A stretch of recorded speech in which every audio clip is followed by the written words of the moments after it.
So next topic is behaviour of metal wire under increasing load. So already हम देख चुके हैं Hooke's law में हमने एक चीज पढ़ी थी कि stress is directly proportional to strain, और उसके बेसिस पर हम जज कर सकते हैं कि मेरा मटेरियल कैसा होगा। जैसे कुछ इस टाइप का ग्राफ देखा था हमने स्ट्रेस और स्ट्रेन का।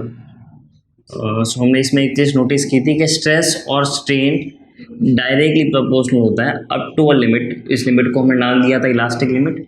और हमने एक और चीज़ देखी थी, ये स्लोप के बेसिस पर हम जज कर सकते हैं कि किसी भी मटेरियल के वायर के ऊपर आप जब स्ट्रेस अप्लाई करोगे तो आपको इन रिटर्न कितना स्ट्रेन मिलेगा। अगर आपको याद होगा तो हमने 3 केसेस लिए थे, रबर के, कॉपर के एंड स्टील के। सो इसके बेसिस पर हमने कुछ चीज़ें कंक्लूड की थी कि कुछ मटेरियल्स को ज़्यादा स्ट्रेस लगता है और आपको इन रिटर्न कम स्ट्रेन मिलता है। कुछ मटेरियल को बहुत ही कम स्ट्रेस देना पड़ता है और इन रिटर्न बहुत ज़्यादा स्ट्रेन मिलेगा। ऐसे रबर के वायर को बहुत ज़्यादा स्ट्रेन, यानी उसका थोड़ा सा स्ट्रेस देने पे आप ज़्यादा स्ट्रेच कर सकते हो या स्ट्रेन आपको ज़्यादा मिलेगा। The change in dimension upon original dimension का रेशियो। तो इसी के बेसिस पर इसी को हम आगे कंटिन्यू करेंगे, क्योंकि हुक्स लॉ में हमने सिर्फ देखा था कि एक वायर के साथ या फिर एक बॉडी के साथ अगर आप स्ट्रेस अप्लाई करते हो तो वो स्ट्रेन से डायरेक्टली प्रोपोर्शनल होता है up to a point called as elastic limit. अब हम देखेंगे इलास्टिक लिमिट के आगे क्या होता है, राइट। सो एक एग्जांपल लेंगे, स्टील वायर लेते हैं फॉर एग्जांपल। स्टील वायर का हमने स्ट्रेस काउंट करते गए हम। लेट्स से ये मेरा स्टील वायर है, स्टील वायर पे हम स्ट्रेस बढ़ा रहे हैं और इन रिटर्न हमको जो स्ट्रेन मिल रहा है, सो इसके बेसिस पर हम स्ट्रेस और स्ट्रेन एक ग्राफ के फॉर्म में यहाँ पे कंप्यूट करने ट्राई करेंगे और हम क्या करेंगे, साइड बाय साइड इसको मेजर भी करते जाएंगे। Let's say this is my steel wire of cross sectional area A. अब जैसे जैसे मैं इस पर स्ट्रेस बढ़ाऊंगा, what do mean by stress बढ़ाऊंगा, जो भी यहाँ पे इसके ऊपर मास लगेगा, ये मास की वैल्यू हम बढ़ाते जाएंगे। लेट्स से अगर मास छोटा है तो मास के ऊपर ग्रेविटी एक्ट करेगा, इसके खुद के वेट की वजह से ये नीचे की ओर एक फोर्स अप्लाई करेगा इस क्रॉस सेक्शनल एरिया पे, जिसके वजह से एक छोटा सा इलॉन्गेशन मिलेगा मुझे। This is the elongated part. So this was the mass. अगर मैं मास को और बढ़ाऊँ, लेट्स से मास अगर थोड़ा और बढ़ जाएगा तो ग्रेविटी जो एक्ट करेगा वो भी थोड़ा सा और बढ़ जाएगा और इन रिटर्न मुझे जो इलॉन्गेशन मिलेगा वो थोड़ा और ज़्यादा मिलेगा, राइट। सो हम ऐसे ये लोड को इंक्रीज करते गए और कितना लोड इंक्रीज कर रहे हैं, इन रिटर्न कितना हमको स्ट्रेन मिल रहा है, कितना इलॉन्गेशन मिल रहा है, सारी चीज़ें मेजर करते गए और हमने इन सारी चीज़ों को ग्राफ के फॉर्म में प्लॉट किया। सो दिस पार्ट और my Y axis represents stress, the amount of stress that we are putting on this wire, and the x-axis represents strain. क्या था strain? Strain was change in dimension upon original dimension. Okay, so Hooke's law वापस यहाँ पे put करते हैं। Let's say stress is directly proportional to strain up to a point called as elastic limit. So Hooke's law ने बोला था stress और strain directly proportional है up to a point elastic limit. तो अब हम देखेंगे इलास्टिक लिमिट के बाहर क्या होगा। Let E be the elastic limit, let O be the origin, जहाँ से हमने स्टार्ट किया, जहाँ पे स्ट्रेस और स्ट्रेन दोनों जीरो है, ठीक है। तो हमको यहाँ पर देखना है कि इलास्टिक लिमिट के ऊपर क्या होगा।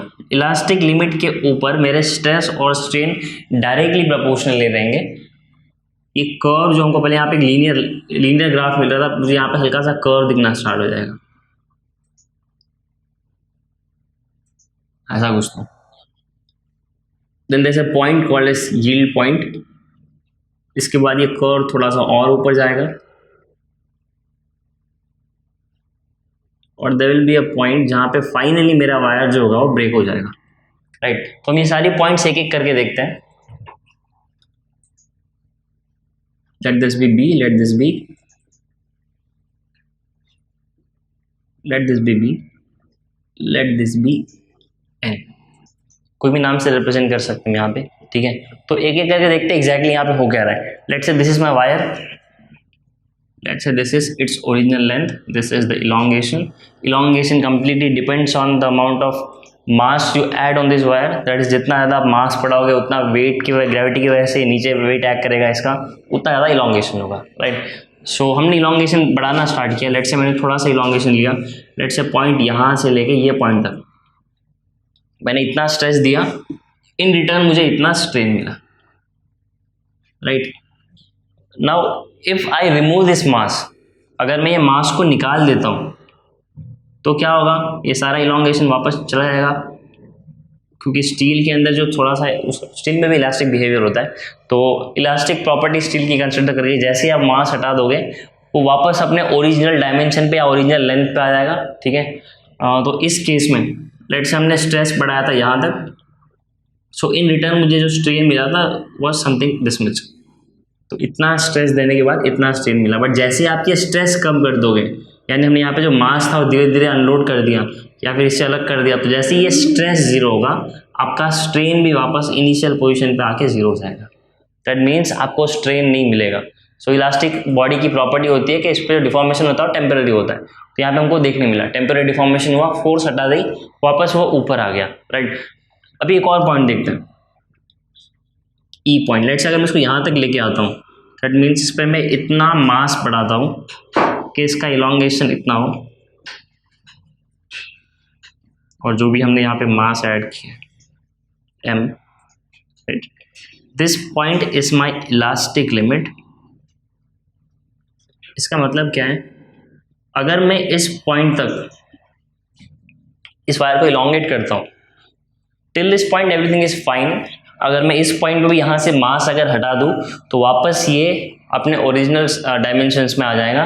दैट मीन्स अगर यहाँ तक इलास्टिक लिमिट तक भी मैं उस पर स्ट्रेस लगाता हूँ तो मुझे जो भी उसके रिलेवेंट स्ट्रेन मिलेगा, अगर मैं स्ट्रेस वापस जीरो कर देता हूँ तो स्ट्रेन भी वापस जीरो हो जाएगा, right. Up to elastic limit, this is the limit जहाँ पे मैक्सिमम मेरा हुक्स लॉ फॉलो होगा, stress is directly proportional to strain वाला।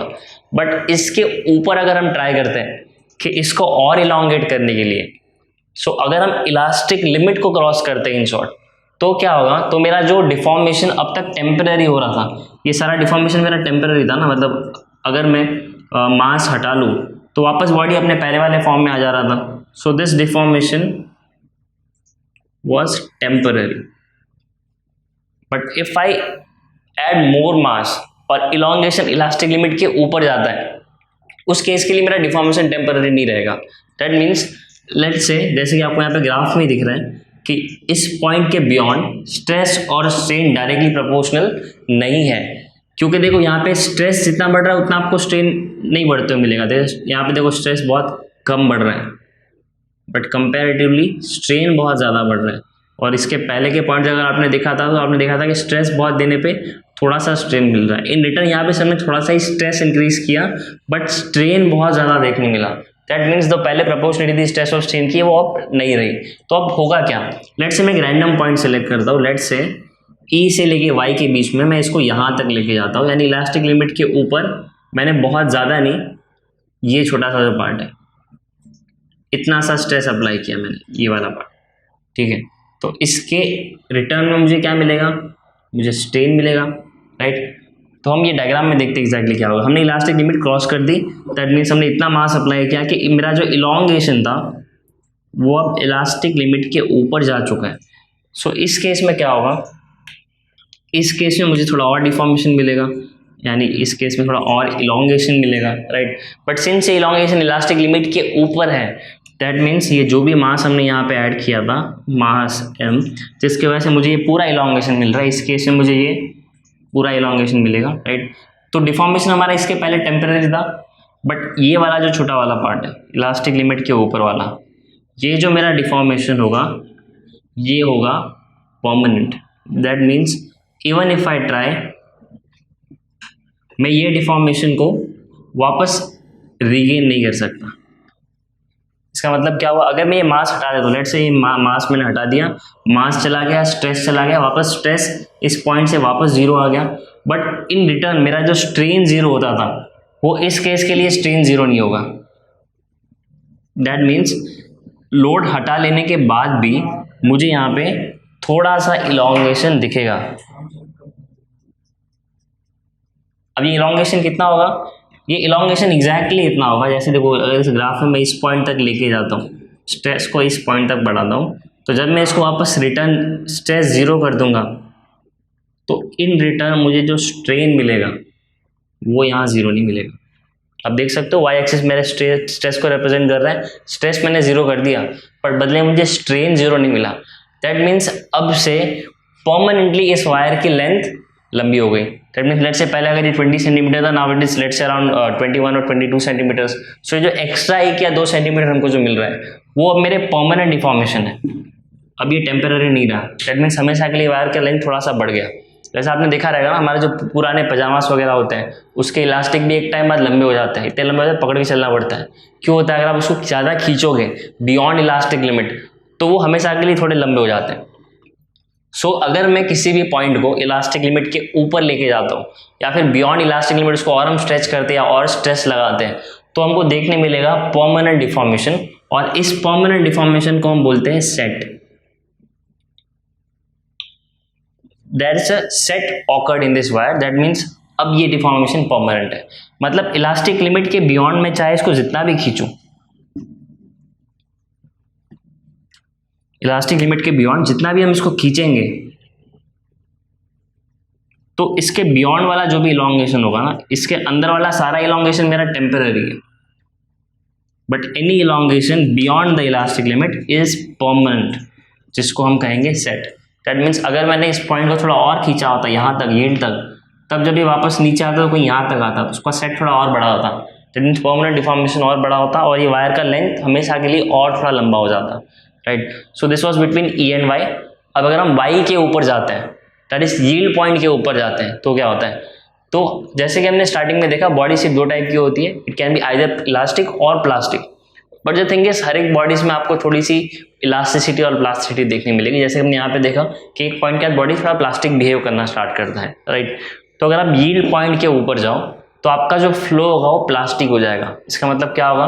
लेट्स से आप बहुत ही कम स्ट्रेस लगाते हो तो भी आपको इन रिटर्न बहुत ज़्यादा स्ट्रेन मिलेगा, यानी उसको पुल करना बहुत ज़्यादा ईजी हो जाएगा।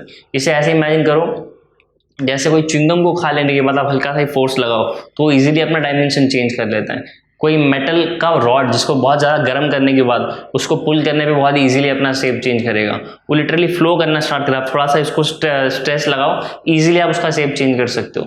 सो आपको ऐसा कुछ केस यहाँ पे देखने मिलेगा।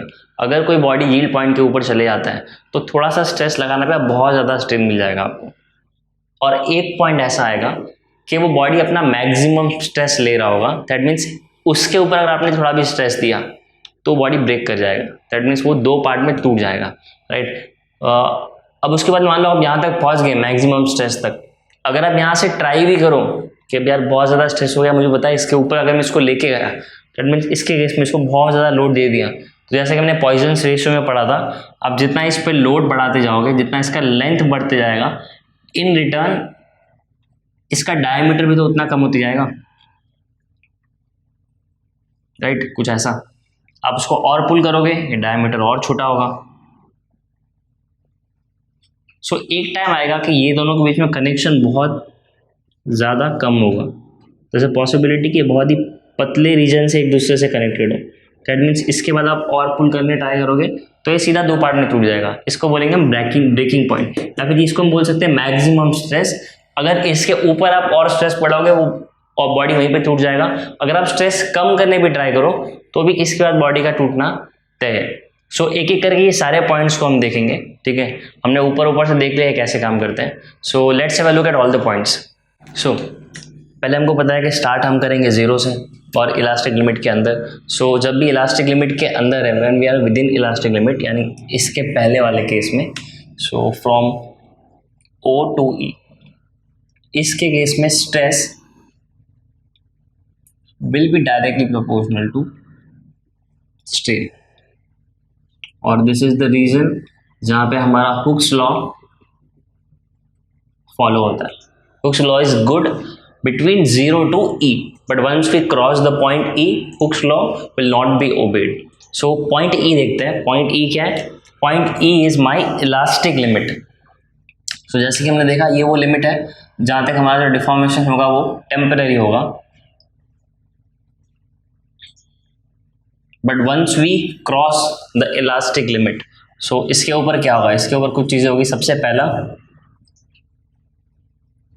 Stress and strain won't be directly proportional.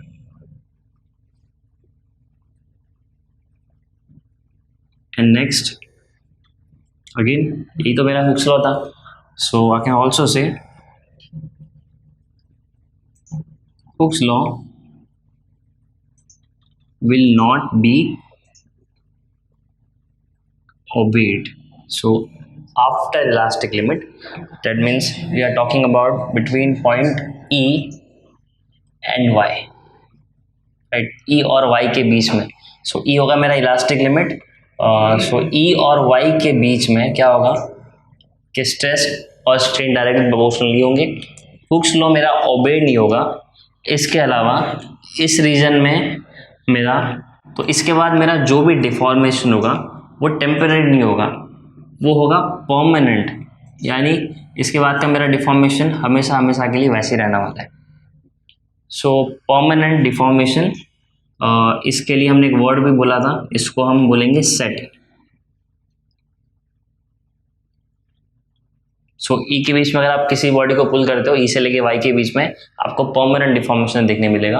But before elastic limit, जब तक स्ट्रेस और स्ट्रेन डायरेक्टली प्रोपोर्शनल थे, तो उस केस में आपको जो भी डिफॉर्मेशन मिल रहा था वो डिफॉर्मेशन परमानेंट नहीं था, वो था टेम्पररी. Temporary deformation. इसका मतलब क्या हुआ? इसका मतलब हुआ कि O से लेके E तक बॉडी अपना इलास्टिक प्रॉपर्टी रिटेन कर रहा था, but once we go beyond elastic limit, body में वो इलास्टिक प्रॉपर्टी नहीं रहेगा, बट वो इसके ऊपर जो भी आप इसको इलोंगेट करोगे वो आपका सेट परमानेंट होगा. बट जैसे आप E से लेके Y को क्रॉस कर दो, Y क्या है मेरा? Y है मेरा yield point. So after Y मेरी बॉडी की सारी इलास्टिक प्रॉपर्टीज चली गई. अब मेरा बॉडी कंप्लीटली प्लास्टिक बन चुका है. दैट मीन्स आप थोड़ा भी स्ट्रेस दो तो आपको in return after Y small stress leads to